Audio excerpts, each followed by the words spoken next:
Espírito Santo, nós te agradecemos, porque na verdade é um privilégio que o Senhor nos concede, de estarmos aqui assentados nesse ambiente, reunidos como famílias de Deus, para que nós possamos ser acrescentados um pouco mais que a Tua Palavra. No ano de 2024 nós recebemos várias sementes, talvez nem todas nós conseguimos praticar e por isso o diabo roubou as do nosso coração, mas nós inclinamos o nosso coração nessa manhã e simbolicamente representando esse ano de 2025, porque nós queremos não ser somente ouvintes, mas nós queremos ser praticantes de tudo aquilo que nós temos aprendido, ó Pai.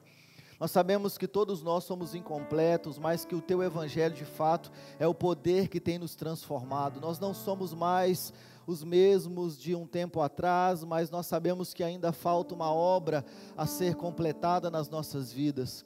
E nós temos a certeza que aquele que começou a boa obra é fiel para terminar. E nós submetemos o nosso coração, nós submetemos o nosso caráter, nós submetemos toda a nossa vida à Tua Palavra, sabendo que a Tua Palavra é viva e eficaz, ao ponto de fazer uma operação com uma precisão cirúrgica e revelar o nosso coração.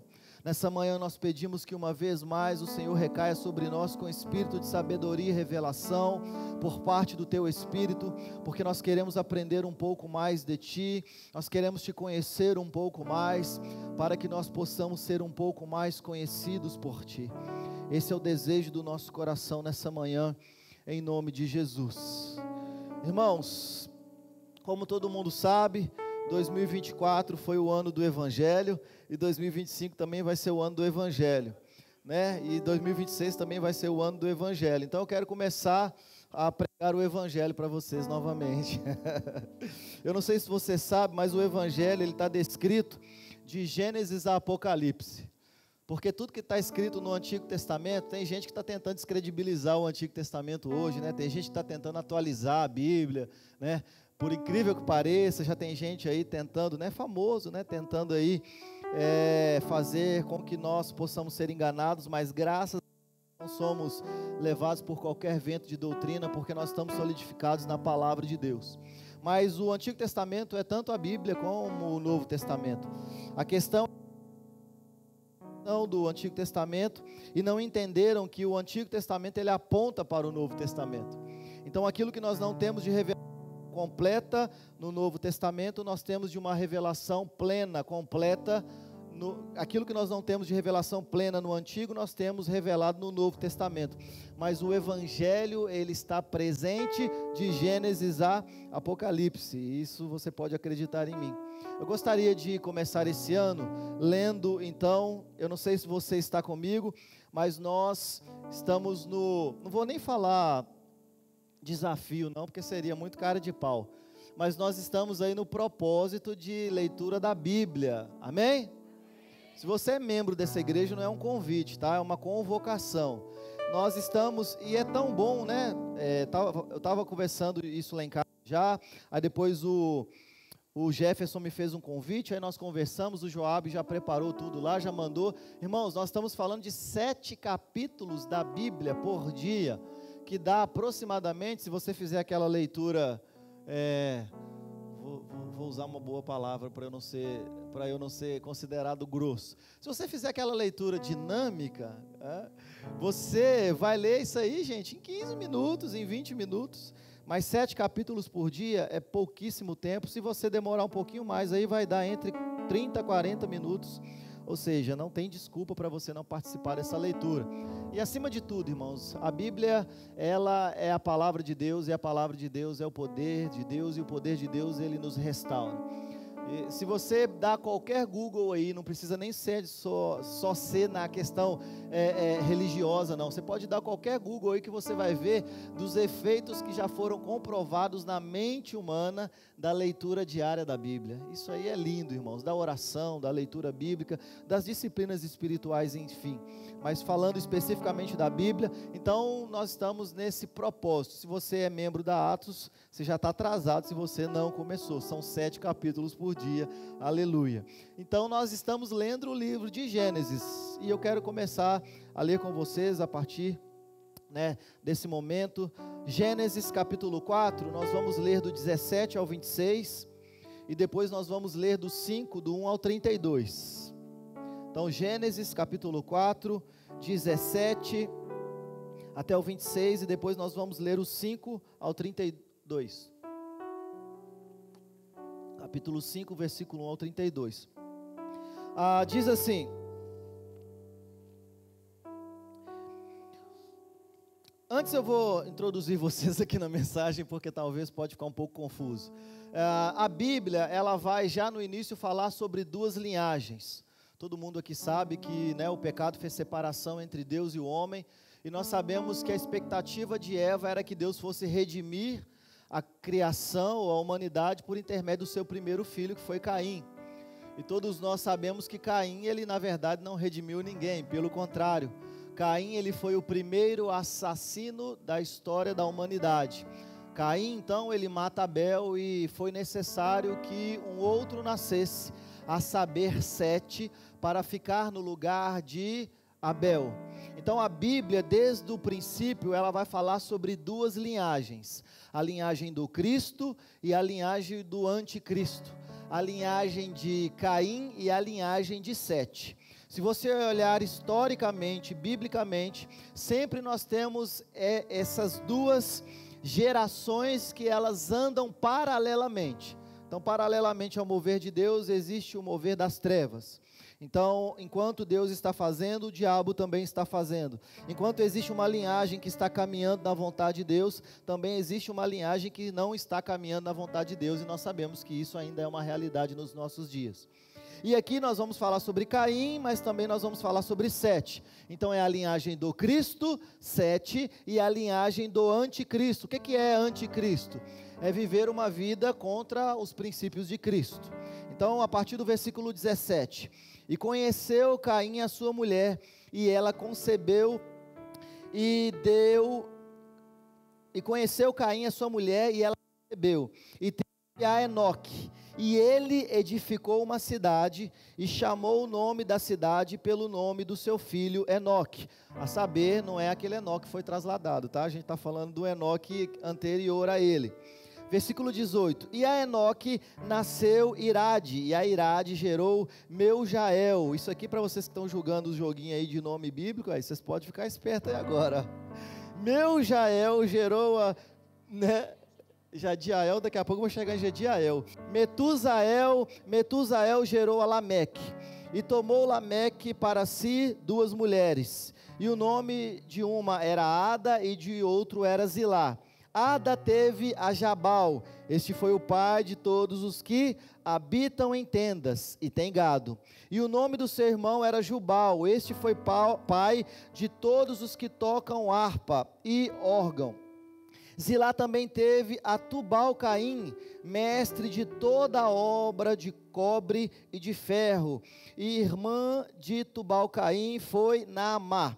E disse Lameque às suas mulheres, Ada e Zilá: ouve a minha voz, vós, mulheres de Lameque, escutai o meu dito, porque eu matei um varão por me ferir, e um jovem por me pisar. Porque 7 vezes Caim será vingado, mas Lameque 70 vezes 7, ainda há arrogância. Ele está dizendo, olha, se Caim vai ser vingado, porque matou uma pessoa, eu vou ser vingado muito mais se alguém tocar em mim, porque eu não matei um, eu matei foi 2, então é o dobro, é 70 vezes 7. E tornou Adão a conhecer a sua mulher, e a ela teve um filho, e chamou o seu nome Sete. Aqui a outra linhagem, porque disse ela, Deus me deu outra semente em lugar de Abel, porquanto Caim o matou. E a Sete mesmo também nasceu um filho, e chamou o seu nome Enos. E então se começou a invocar o nome do Senhor. Capítulo 5, versículo 1. Este é o livro das gerações de Adão, no dia em que Deus criou o homem, a semelhança de Deus o fez. Macho e fêmea os criou e os abençoou, e chamou o seu nome Adão, no dia em que foram criados. E Adão viveu 130 anos e gerou um filho à sua semelhança, conforme a sua imagem, e chamou o seu nome Sete. E foram os dias de Adão depois que gerou Sete, gerou filhos e filhas, e foram todos os dias que Adão viveu 930 anos e morreu. E viveu 720 anos e gerou Enos. E viveu Sete depois que gerou Enos 807 anos e gerou filhos e filhas. E foram todos os dias de Sete 912 anos e morreu. E viveu Enos 90 anos. E viveu Enos depois que gerou a Cainã 815 anos e gerou filhos e filhas. E foram todos os dias de Enos 905 anos e morreu. E viveu Cainã 70 anos e gerou a Maalalel.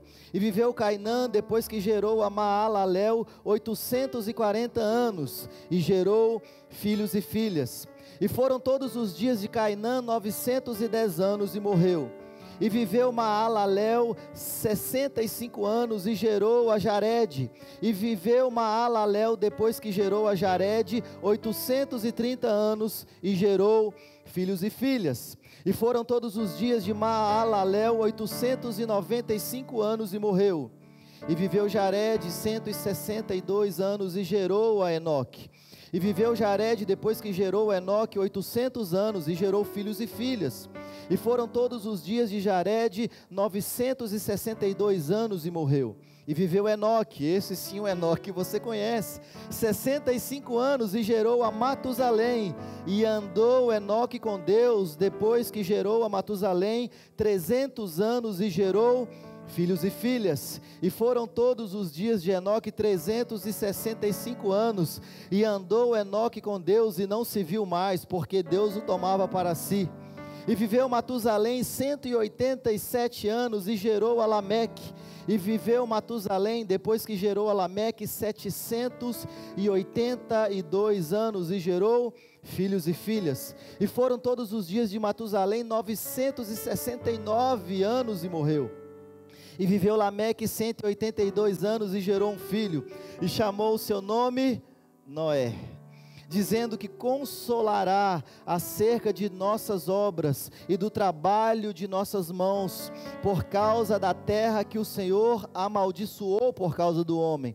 E viveu Lameque depois que gerou a Noé 595 anos e gerou filhos e filhas. E foram todos os dias de Lameque 777 anos e morreu. Era de Noé da idade de 500 anos, e gerou Noé a Sem, Cã e Jafé. Eu sei que essa parte da Bíblia é aquela parte que você pula, né? Peguei você, né? Leitura de 7 capítulos, 5 capítulos você joga fora, né? Irmão, quando chegar lá em Crônicas, em Números, vamos ver. Então eu sei que essa parte aqui é a parte que a gente pula, né? Mas você pode ter certeza que existem mensagens aqui dentro de tudo isso que nós lemos. Nós temos então a linhagem de Sete e a linhagem de Caim, que foi exposta aqui. A descendência dos filhos dos homens e a descendência dos filhos de Deus. Aqui eu não vou entrar em discussão teológica sobre o que são os filhos dos homens ou o que são os filhos de Deus. A partir desse púlpito que você vai aprender o que eu acredito, obviamente, porque não tem como eu ensinar aquilo que você acredita. Filho dos homens são aqueles que vivem de acordo aos ensinamentos dos homens, ou seja, a descendência de Caim. E filhos de Deus são aqueles que vivem de acordo com os ensinamentos de Deus. Foi justamente quando a descendência de Sete, como nós lemos aqui, o texto vai dizer que começou a se invocar novamente o nome do Senhor. Então existe uma distinção entre os filhos dos homens e os filhos de Deus. Irmãos, essa distinção em Gênesis, ela é central. Nós precisamos entender para compreender a diferença teológica entre o que a Bíblia está falando sobre uma geração e sobre outra geração. Eu não sei se você percebeu naquilo que nós lemos, mas uma geração, o foco aqui é em fazer. Em outra geração, o foco é em gerar. E nós vamos falar sobre isso nessa manhã. Porque existe uma distinção clara nessas duas porções de textos que nós acabamos de ler. Essas categorias que refletem a condição humana após a queda. Nós sabemos que o pecado veio e fez separação entre o homem e Deus. Gênesis capítulo 3, nós já passamos por ele, mas essa condição do homem também vai revelar a soberania divina e o plano da redenção de Deus. Coisas que o homem quer explicar, mas nós não conseguimos explicar. Se Deus sabia que o homem iria cair, por que Ele permitiu que o homem caísse? Ou pior, por que Ele criou o homem? Irmãos, nós não entendemos, mas nós sabemos que existe um plano e um propósito de Deus para buscar e salvar o que se havia perdido, para redimir todos aqueles que foram perdidos por causa do pecado. E quando nós começamos a ler esse texto, nós vamos ver que existe um contraste entre a linhagem de Caim, que são os filhos dos homens, e a linhagem de Sete, que são os filhos de Deus. Está descrito aqui nos capítulos 4 a 6, nós lemos aqui o 4 e 5, mas o 6 ele continua. Então nós temos a descendência dos filhos dos homens, e quando nós lemos aqui, nós vamos ver o que existe é rebeldia e foco nas obras humanas. Os filhos dos homens são representados pela linhagem de Caim, e a linhagem de Caim se afastou de Deus após o assassinato de Abel. Cadê aquele outro microfone? Esse aqui está falhando muito.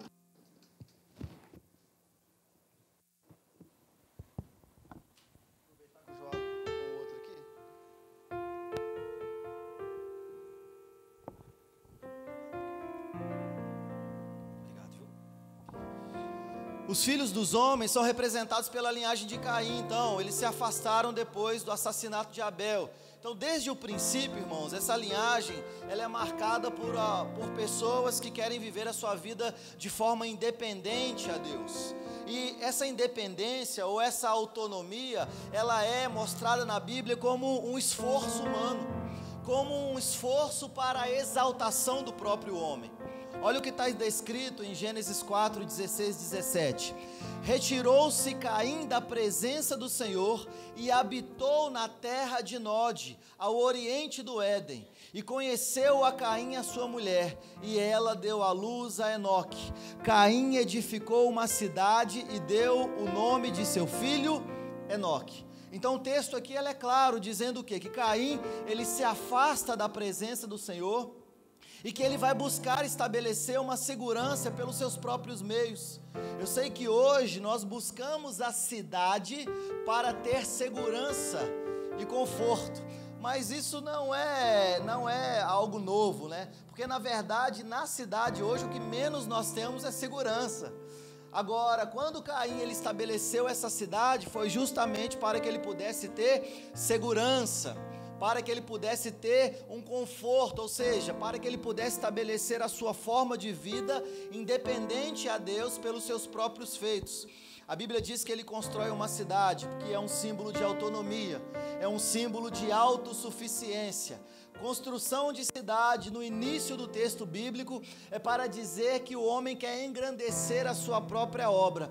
A saber, nós temos Babel, a cidade de Babel, e também a torre que foi construída em Babel.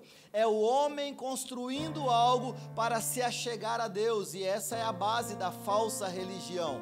É o homem tentando se achegar a Deus, e não a revelação de que foi Deus que se achegou ao homem, por intermédio do sacrifício de Jesus Cristo. Então aqui nós vamos ver que corresponde ao fazer humano, a realização externa, é algo que não depende da graça de Deus. E sem a graça de Deus, nós sabemos que tudo aquilo que nós podemos fazer não vai nos conduzir à vida eterna. Nós lemos no capítulo 4, versículo 23 e 24. E disse Lameque às suas duas mulheres, ou seja, aqui nós já estávamos em poligamia, Ada e Zilá. Ouve, vós mulheres de Lameque, escutai o que vou dizer. Eu matei um homem porque me feriu e um rapaz porque me pisou. Se Caim há de ser vingado 7 vezes, com certeza Lameque será vingado 70 vezes 7. Então nós vamos ver que a linhagem de Caim, que culmina aqui em Lameque, vive a sua vida alheia à vontade de Deus, uma arrogância, uma violência de forma progressiva, uma degeneração da linhagem humana. É isso que nós vamos ver a partir da linhagem de Caim, e isso reflete muito na humanidade caída. Isso reflete muito naqueles que querem viver para si, aqueles que querem viver a sua vida totalmente afastados da vontade de Deus. E a teologia vai falar sobre isso chamando de o antropocentrismo, ou seja, o fazer humano. O fazer humano na teologia é caracterizado pelas suas obras. Toda obra humana que é independente de Deus, ela é antropocêntrica. Agora, toda a obra de Deus que é realizada no homem são boas obras. É isso que a Bíblia vai nos dizer. Tudo aquilo que Deus faz em nós, por intermédio de nós, são boas obras. Agora, tudo aquilo que nós fazemos independente da vontade de Deus, sem a dependência de Deus, isso na verdade é fruto original do pecado. Olha o que Isaías vai falar no capítulo 64, versículo 6. Mas todos nós, você sabe o que significa no hebraico original, todos nós? O que significa? Todos nós. Aí, você já saiu daqui sabendo um pouco mais de hebraico, já que a gente está no Antigo Testamento. Isaías 64, 6. Mas todos nós, como o imundo, olha que comparação maravilhosa, como o imundo, e todas as nossas obras de justiça são como trapo de imundícia. Sabe o que Isaías está falando aqui? É que as nossas obras, por mais que possam aparentar ser boas, elas são incapazes de alcançar a salvação, porque toda a nossa obra sem Deus está manchada pelo pecado. Não existe nenhuma obra humana que não seja manchada pelo pecado. Apenas a obra de Deus, realizada por nosso intermédio, em nós e através de nós, são boas obras, irmãos. Tudo aquilo que nós fazemos, por mais que pareça bom aos nossos olhos, a Bíblia está dizendo que a sua justiça ou as suas obras, elas são comparadas ao trapo de imundícia. As obras humanas, elas são como um trapo de imundícia aos olhos de Deus. E a linhagem de Caim vai ilustrar, vai expressar essa realidade. Quando ele vai edificar uma cidade, nós temos aqui Lameque com suas 2 esposas, o pai dos que habitam em tenda e possuem gados. Se nós olharmos a linhagem de Caim, é isso que a Bíblia está dizendo. Olha a realidade, falando assim, olha, edificou uma cidade, tem 2 esposas, pai dos que habitam em tendas e possuem gados, pai de todos os que tocam harpa e flauta, artífice de todo instrumento cortante e de ferro e de bronze, assassinatos, arrogância. Então o texto, irmãos, ele é bem claro em dar ênfase ao que eles estão fazendo, ao que eles estão produzindo, e isso é um falso caminho de redenção. Assim como o sexo é um falso caminho de redenção, assim como drogas é um falso caminho de redenção, assim como a falsa religiosidade é um falso caminho de redenção, também fazer é um falso caminho de redenção. Porque desde o princípio, o que o homem que vive a sua vida alheia à vontade de Deus está fazendo é viver uma vida independente a Deus e construindo para si uma obra que está totalmente desagarrada daquilo que Deus propôs desde o início. Então nós temos a linhagem de Caim, os filhos dos homens, aqueles que são bons naquilo que eles fazem.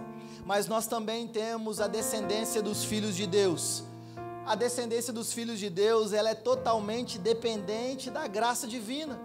Por outro lado, quando nós olhamos os filhos de Deus, eles são apresentados a partir da linhagem de Sete, como nós lemos aqui, que substituiu Abel como herdeiro dessa promessa divina. E essa linhagem, ela é marcada por uma dependência de Deus. A partir da linhagem de Sete, começou novamente a se invocar o nome de Deus. Olha o que está escrito lá em Gênesis, capítulo 4, versículo 25 e 26. Tornou Adão a conhecer a sua mulher, e ela deu à luz a um filho, a quem pôs o nome de Sete, porque diz ela, Deus me concebeu outro descendente no lugar de Abel, que Caim matou. a Sete também nasceu um filho, a quem pôs o nome de Enos. Daí começou a invocar o nome do Senhor. Então nós temos uma distinção clara, crucial, entre a linhagem de Sete, que é caracterizada novamente pelo início da invocação do nome do Senhor. E aqui nós temos uma dependência de fé, diretamente da linhagem de Sete, porque diferente da linhagem de Caim, os que buscavam a confiança no fazer humano, a descendência de Sete, ela é marcada pelo gerar. Todos os versículos que nós lemos falando sobre a linhagem, a genealogia de Sete, está lá. E gerou e teve filhos e filhas. E gerou e teve filhos e filhas. E gerou e teve filhos e filhas. E gerou e teve filhos e filhas. O foco da linhagem de Sete não é o fazer, como nós vimos na linhagem de Caim, mas é gerar. E, irmãos, quando nós falamos sobre gerar, nós estamos falando sobre um processo de dependência da graça de Deus. Porque nós aqui que somos pais, nós podemos até lançar a semente no ventre das nossas esposas, mas nós não temos controle sobre um fio de cabelo daquele que está sendo gerado. É Deus que está fazendo todas as coisas. É um processo de dependência da graça. E quando nós vemos a linhagem de Sete é marcada pelo gerar. Esse gerar está à luz da soberania de Deus. E sim, quando nós falamos sobre soberania de Deus, quando nós falamos sobre a dependência da graça de Deus, nós também estamos falando sobre a nossa incapacidade, sobre a incapacidade humana de alcançar a redenção pelas próprias forças. É a nossa total incapacidade. Talvez o que nós temos visto é uma teologia que não gosta de falar sobre as nossas fraquezas, uma teologia que não gosta de falar sobre as nossas dificuldades. Irmãos, nós somos fracos, nós somos pobres, cegos, pecadores. Ai de nós se não fosse Jesus, ai de nós se não fosse Deus que tivesse enviado o seu Filho para morrer em nosso lugar. Mas aprove a Deus, e por isso hoje nós confiamos em Jesus. Nós não confiamos nem em salvação, nem em desempenho. Nós temos as obras humanas, mas na verdade nós temos a obra de Deus que é feita em nós e através de nós. Quando nós olhamos a geração de Caim, nós vamos ver que é um povo que está baseado naquilo que eles fazem. Agora, quando nós olhamos a genealogia de Sete, é um povo que está confiando em Deus e sabendo que aquilo que está sendo gerado depende de Deus. O fazer humano está ligado a uma tentativa de alcançar um significado, irmãos, e hoje nós vivemos o excesso disso. O excesso daqueles que querem buscar uma ideologia e buscar um significado naquilo que eles fazem, segurança, salvação por meio das obras. Isso, irmãos, inclui até realizações culturais, construção de cidades, atos violentos, como a gente viu aqui na vida de Lameque. Porém, essas obras, segundo a Bíblia, elas são infrutíferas no que dizem respeito à nossa salvação. E se são infrutíferas com relação à nossa salvação, elas também são infrutíferas à vida como nós temos que viver. Porque nós já fomos salvos, fomos alcançados por Jesus. Ele nos resgatou do império das trevas. Então existe um modo, existe um proceder, um modelo de vida que nós devemos viver. E eu sei que eu tenho citado esse autor aqui algumas vezes, mas ele me abriu os olhos para algumas coisas, já indiquei ele para vocês algumas vezes. O norte-coreano, na verdade o sul-coreano, né, o filósofo Byung-Chul Han, ele tem alguns livros, mas esse especificamente é o livro A Sociedade do Cansaço. E ele vai abordar essa ideia de sociedade do desempenho como uma característica marcante da contemporaneidade. É por isso que quando você conhece alguém, uma das primeiras perguntas que você faz é: onde você trabalha? O que você faz? Porque a nossa identidade na contemporaneidade está marcada por aquilo que nós fazemos. E Han, ele vai definir a sociedade como uma etapa que já está avançada para o neoliberalismo. Quando nós vamos para fora das Américas, isso já é uma realidade. América do Norte, isso já é uma realidade. Também aqui, em boa parte, já é uma realidade. E o neoliberalismo, ele trabalha o indivíduo em um ser que não é mais controlado, não existe mais uma coerção externa, como nós víamos antigamente na sociedade que era disciplinar, descrita por Foucault, mas agora o que existe é uma autoexploração voluntária, que é pautada no imperativo do desempenho. Ou seja, você não é mais corrigido por alguém, mas você se torna escravo de si mesmo, e se tornando escravo de si mesmo, você agora é escravizado pelo desempenho e pela produtividade. E uma das citações de Byung-Chul Han mais conhecida nesse livro, ele vai dizer o seguinte: olha, a sociedade do desempenho gera depressivos e fracassados. Eu vou ler de novo. A sociedade do desempenho gera depressivos e fracassados. O habitante da sociedade do desempenho é ao mesmo tempo vítima e algoz, senhor e escravo. A liberdade se transforma em violência contra si mesmos. Porque todos aqueles que querem viver uma vida de autonomia se tornam escravos de si mesmos.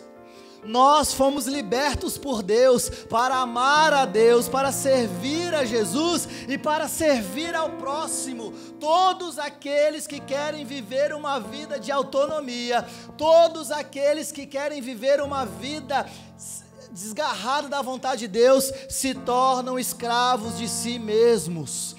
E a Bíblia vai chamar essa escravidão de obras da carne. É por isso que quando nós olhamos as obras dos homens, estão todas manchadas pelo pecado. Mas quando nós olhamos a obra de Deus que é gerada em nós, nós vamos ver que o gerar, por outro lado, está vinculado à obra de Deus. E o foco da descendência de Sete não é fazer, é gerar. Enquanto o fazer está centrado no homem, o gerar, ele depende totalmente de Deus. Isso é evidente, irmãos, em Gênesis capítulo 5, onde a linhagem de Sete é descrita como uma continuidade da obra de Deus. Olha o que está escrito lá nos versículos 1 e 3 do capítulo 5. Gênesis capítulo 5, 1 e 3. Este é o livro da genealogia de Adão. No dia em que Deus criou o homem, a semelhança de Deus o fez. Homem e mulher os criou e os abençoou, e lhes deu o nome de homem. No dia em que foram criados, viveu Adão 130 anos e gerou um filho à sua semelhança, conforme a sua imagem, e lhes chamou Sete.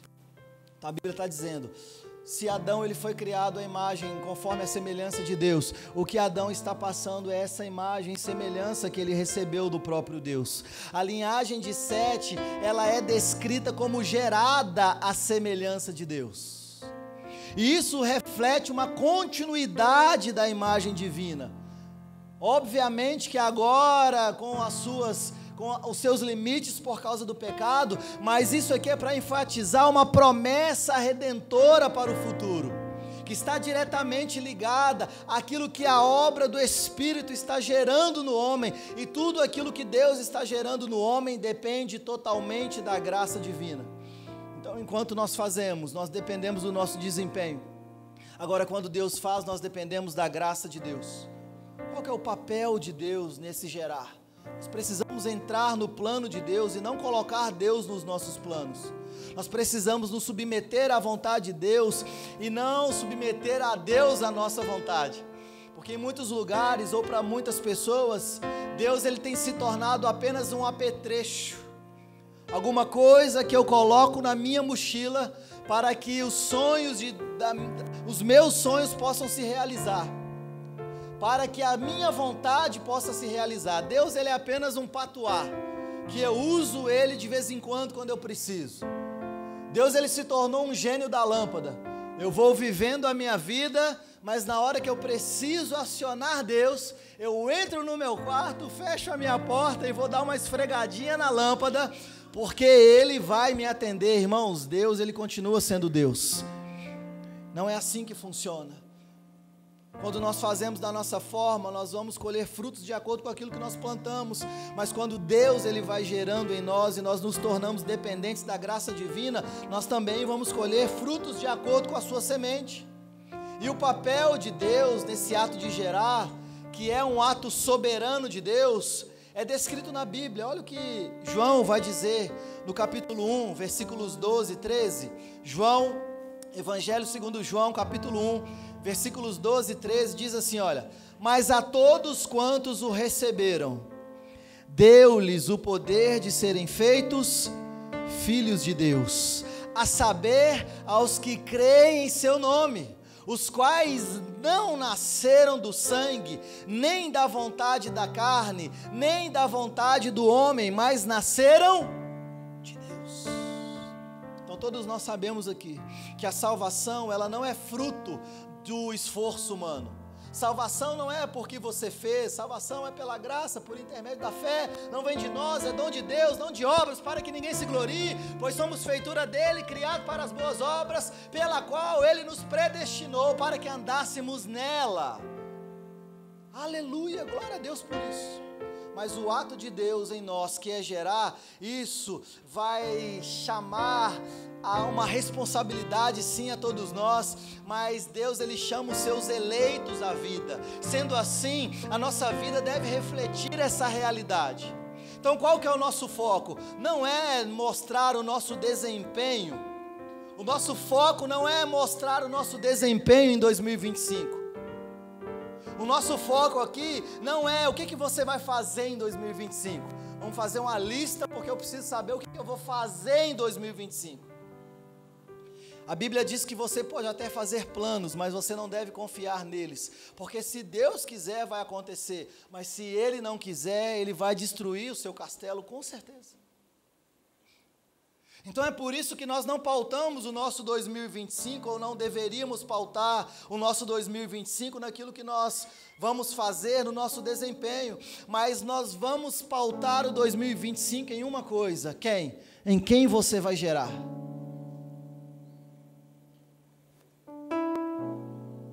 Quem que você vai gerar no ano de 2025? E eu vou te fazer uma outra pergunta: quem que você gerou no ano de 2024? Porque quando a gente fala sobre fazer, a gente foca muito em coisas, mas gerar fala sobre pessoas. Então a pergunta é: você pode ter feito muita coisa em 2024, mas quem que você gerou em 2024? Porque a linhagem dos filhos de Deus, o foco é gerar. Nós trabalhamos para Deus, nós servimos a Deus e servimos ao próximo. Isso é uma correspondência a um amor que nós temos com Ele, irmãos. Mas todos vocês que eu me assentei na mesa, quando vocês falaram que queriam congregar na Atos, a minha posição foi sempre a mesma. Você não precisa começar fazendo nada, porque a nossa relação não é pautada no fazer, é pautada na relação. Porque quando não tiver mais fazer, a relação continua. Todos eu falei a mesma coisa. Então não é que nós não devemos fazer para Deus, porque fazer é um ato correspondente com aquilo que Ele já fez por nós. O problema é que às vezes nós queremos viver a nossa vida como os filhos dos homens.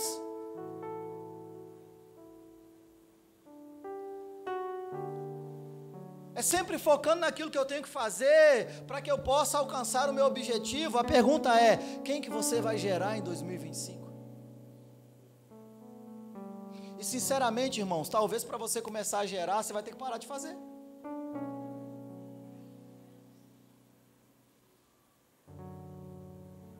Porque se eu não estou tendo tempo de gerar, é porque eu estou fazendo demais. É igual alguém que tem um filho e fica 24 horas longe do filho, que precisa trabalhar para cuidar do filho. Gente, eu sou doido ou não sei. Porque claro que todo mundo tem que trabalhar, irmãos. A gente tem conta para pagar, mas aí a pessoa vai lá e faz um filho e fica 24 horas longe do filho para cuidar do filho. Qual que é o sentido que faz para vocês? Porque para mim não faz nenhum.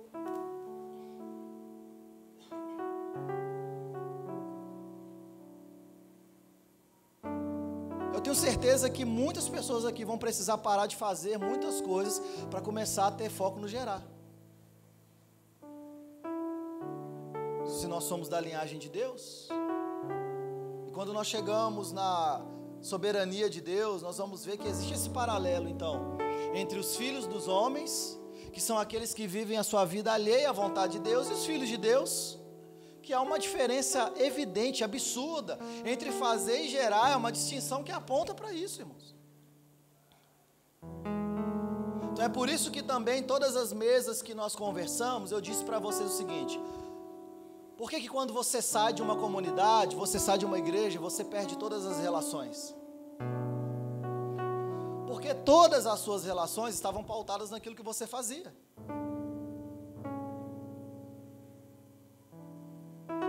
Se você não faz mais, você não tem relação. Isso não é só um erro de quem ficou para trás, irmãos, também é um erro de quem andou para frente. Vamos parar com esse mimimi também de ficar só falando dos outros. Ah, não, é porque o fulano, o ciclano, aponta para você também e fala assim: eu também deixei muita gente para trás. Eu também deixei muita gente para trás. Irmãos, eu entendo, sinceramente, eu entendo. Eu entendo que quando você muda de ambiente, algumas pessoas vão mudar, isso é um fato, eu sei disso. Mas não pode ser 100%, irmãos. Não pode ser 100%. Eu não posso continuar escutando coisas que eu escuto como: ah, eu queria tanto visitar a igreja de vocês, Amanda, mas eu não posso ir não, porque senão meu pastor vai ficar com ciúme. Eu não sabia nem que você era casada com seu pastor.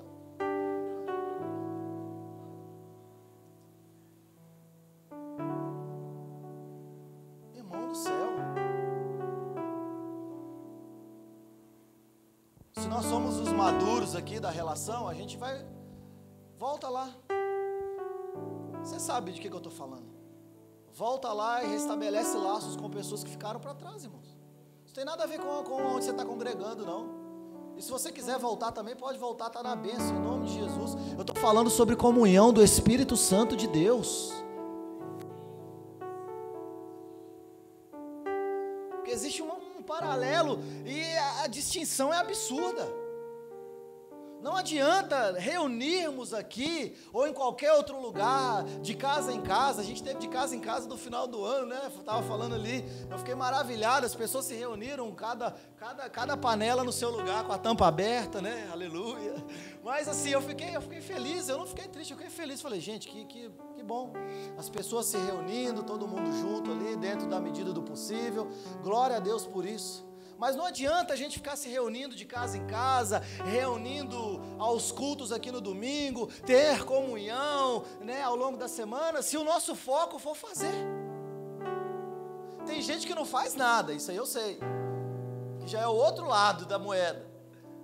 Mas daí nós não conseguirmos gerar, porque nós estamos fazendo demais, estamos vivendo como filho dos homens, descendentes de Caim, alheios à vontade de Deus.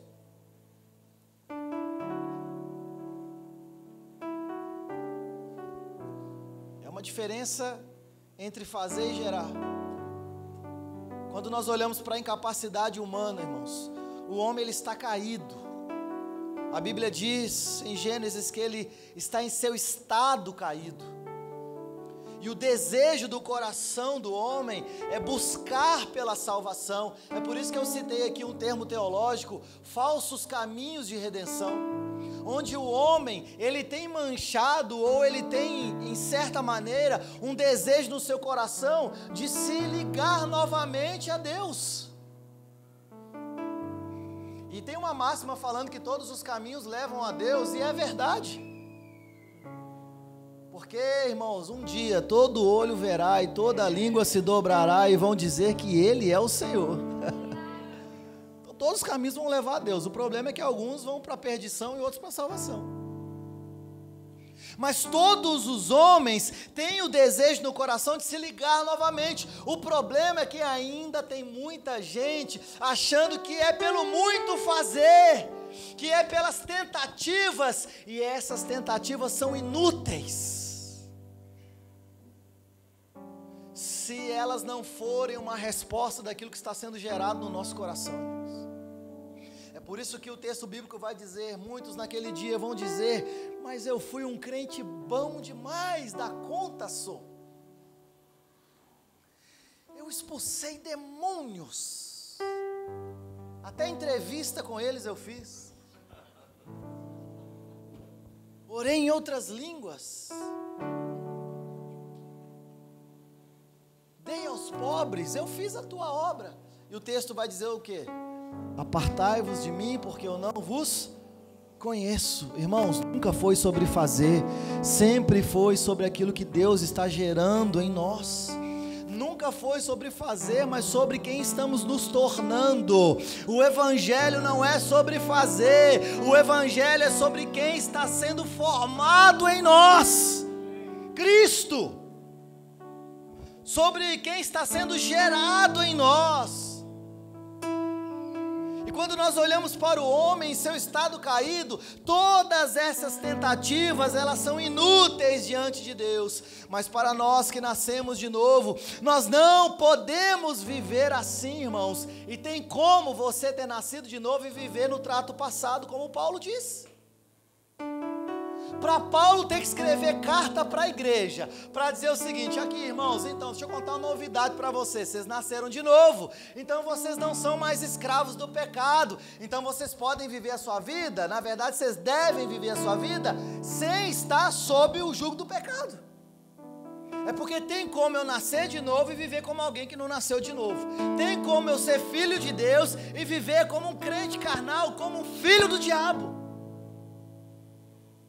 Tem como eu ser da linhagem de Sete, mas viver como se eu fosse da linhagem de Caim, irmãos.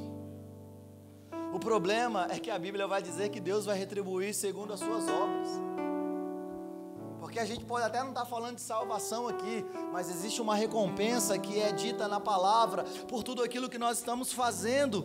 E mais profundo ainda nós podemos ir, porque a questão talvez pode não ser fraqueza, mas pode ser natureza. E aí cada um que se analise.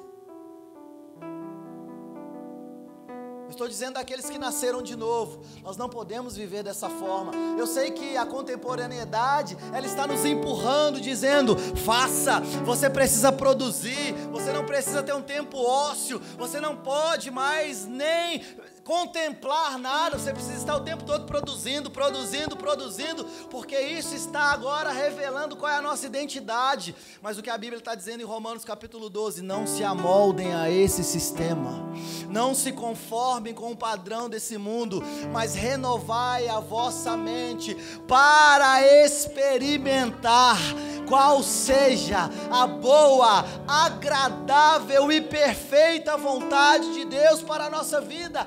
E a vontade de Deus é para que nós possamos viver uma vida gerando. Ide por todo mundo, façam discípulos. Essa frase, irmãos, no Novo Testamento é a mesma frase que Deus disse para Adão e Eva: crescer e multiplicar e enche a terra. Aí Jesus vai falar para os discípulos: façam discípulos, façam pessoas semelhantes ao Altíssimo. Então a nossa vida, ela não pode ser pautada num plano traçado por homens. Você pode até fazer planos, irmãos, mas segura com a mão leve, porque pode ser que Deus, ele diga, não. Eu planejei, sabe, todo o meu ano de 2025, pode planejar, irmãos, mas saiba que se Deus quiser, Ele vai mudar. E Rodrigão, eu tenho certeza que os planos dele são melhores do que o nosso, os caminhos dele são maiores do que os nossos. Esse texto está dizendo o seguinte: você não sabe de nada, irmão, e Deus sabe de tudo. É isso que está dizendo esse texto. Eu vou traduzir uma Bíblia só para a minha linguagem, a linguagem autista, né? Acho que vai melhorar bastante. Viver uma vida de dependência de Deus é o nosso papel nessa hora, irmãos. Então existe uma soberania divina. Deus, em sua graça, Ele gera uma vida espiritual em todos nós. E Ele vai preservar uma imagem fiel novamente. E Ele vai demonstrar na história da linhagem de Sete que Deus, Ele sempre vai preservar o seu segundo o seu propósito. É por isso que a gente não vive a nossa vida baseada em desempenho. É Por isso que aqui a gente não vai ficar te dando 12 passos para você ser um crente melhor. Nós só temos um passo: o Evangelho é o poder de Deus para a salvação de todo aquele que crê. Quero ser um marido melhor. O Evangelho para a salvação de todo aquele que crê. É o poder de Deus. Quero ser uma esposa melhor. O Evangelho é o poder de Deus para a salvação de todo aquele que crê. Quero ser um funcionário melhor. O Evangelho é o poder de Deus para a salvação de todo aquele que crê. Eu quero ser um cidadão melhor. O Evangelho é o poder de Deus para a salvação de todo aquele que crê. E Deus nos preserva por intermédio das suas boas novas. Olha o que Isaías vai falar no capítulo 64, versículo 4. Isaías 64, 4.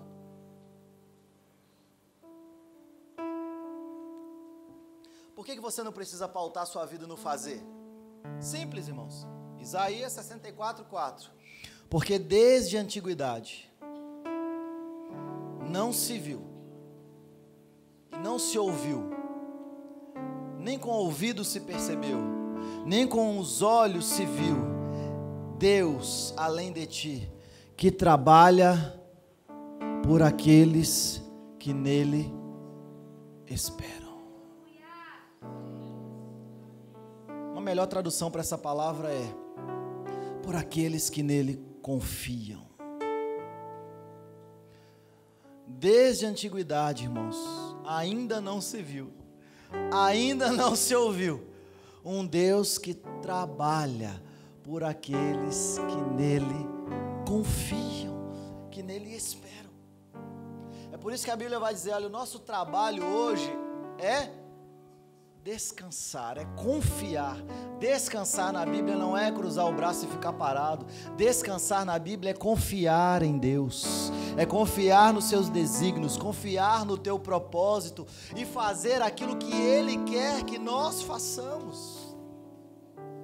Olha o que Paulo vai dizer lá em 1 Coríntios, capítulo 2, nós vamos ler dos versos 9 ao 16, 1 Coríntios capítulo 9, versículo 16, isso aqui é Paulo parafraseando o profeta Isaías que nós acabamos de ler. Ele vai dar uma complementada, mas olha o que ele vai dizer: mas como está escrito, nem olhos viram, nem ouvidos ouviram, nem jamais penetrou em coração humano o que Deus tem preparado para aqueles o que nele esperam, ou para aqueles que o amam. Aí tem gente que para por aqui.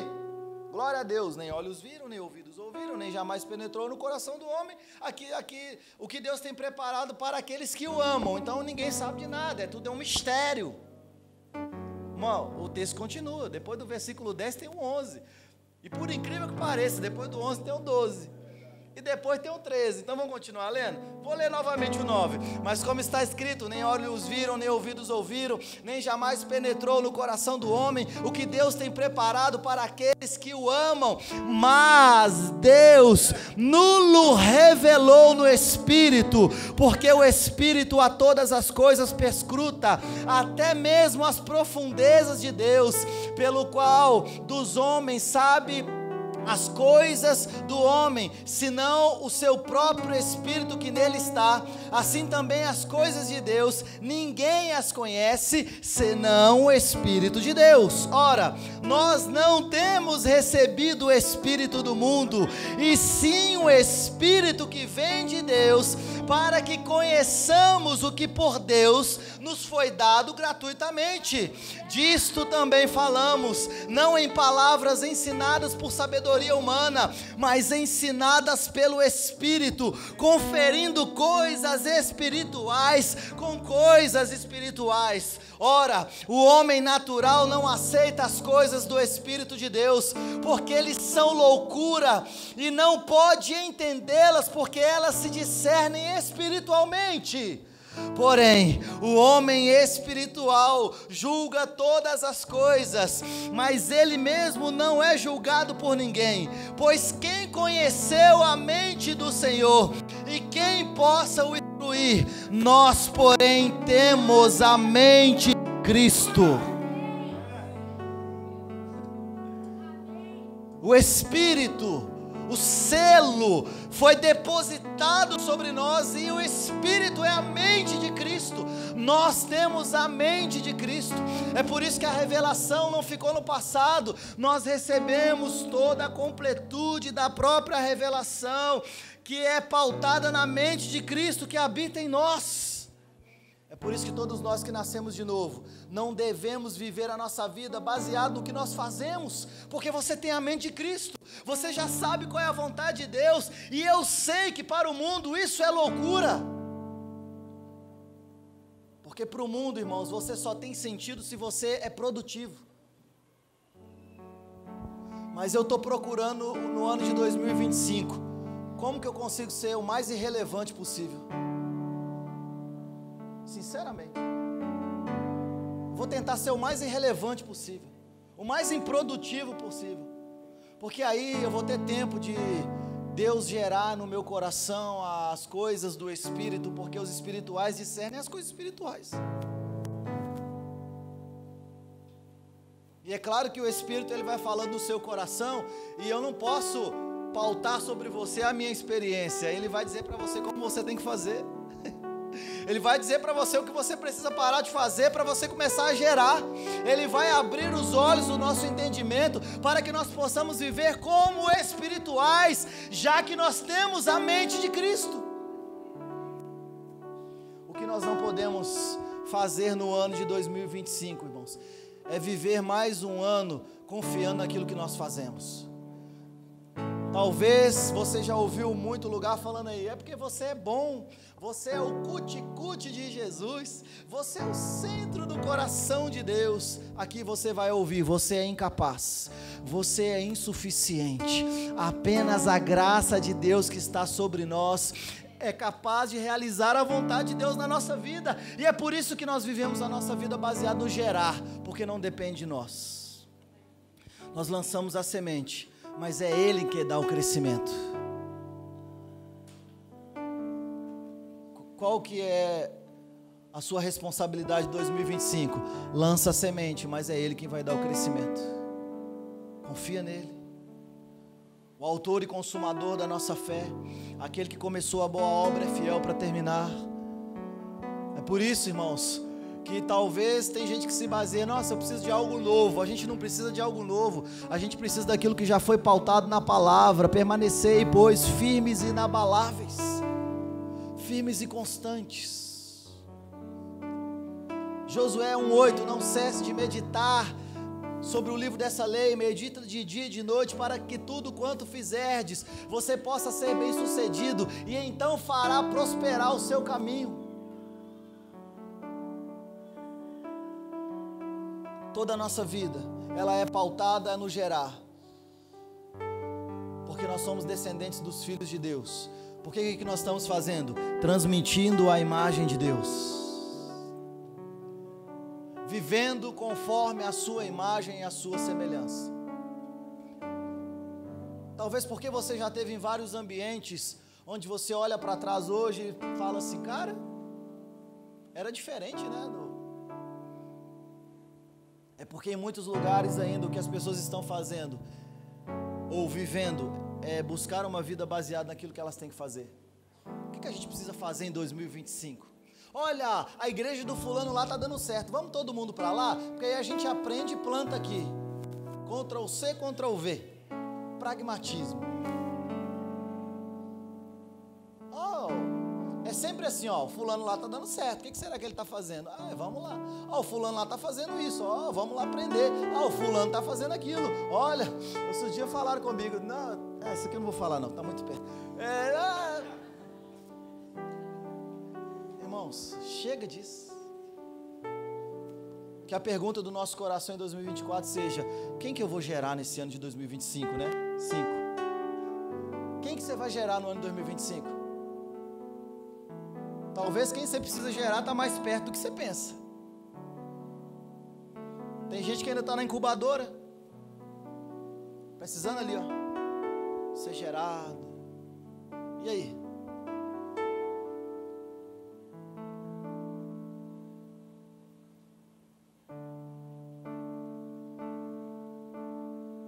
A Bíblia diz, irmãos, que quando uma alma se arrepende, existe uma festa nos céus. Porque é melhor ganhar a sua alma e perder todo o resto, do que ganhar tudo e perder a sua própria alma. Ou perder a alma de alguém que precisava ser gerado por você e você insistiu a sua vida em ganhar coisas. Misericórdia, irmãos. Misericórdia.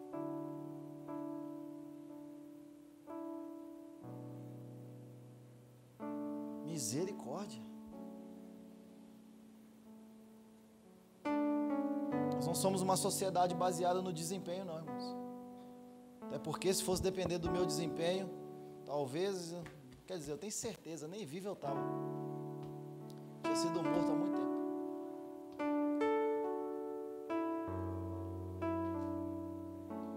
Eu acho que a responsabilidade que todos nós temos aqui como igreja é de saber que, cara, gerar... Eu não gosto de entrar muito nessas, né, nessas exposições assim não, mas senti de falar isso aqui. Gerar, irmãos, na maioria das vezes, vai te dar consequências e dores. E o fazer, ele simplesmente vai mostrar o quão bom você é. O Evangelho não é sobre fazer. O Evangelho é sobre quem estamos nos tornando. Nascemos de novo. Fomos gerados, não por semente corruptível, mas por semente incorruptível. Não por vontade humana, irmãos, mas por vontade de Deus. E muitas vezes aqui Deus não nos permite errar.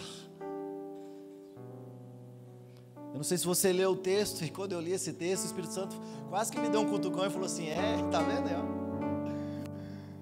Quando Deus fala para Lameque lá, fala assim, então, você pegou, né, a mulher aí de Isaac, mas eu não permiti você deitar com ela. Deus não deixou o cara pecar. E o Espírito Santo falou assim, você o dia todo, toda hora. Às vezes você passa do limite, né, mãe? Normalmente é assim que funciona comigo. Irmãos, que a nossa oração seja, irmãos, Deus, tem misericórdia de nós no ano de 2025. Para que nós possamos aprender a gerar pessoas e não a evidenciar coisas. Tudo isso vai passar, irmãos. Toda leve e momentânea tribulação não vai se comparar ao peso de glória que vai ser revelado em nós por Cristo Jesus, o nosso Senhor. Amém? Você pode ficar de pé nessa manhã? Vamos entoar uma canção.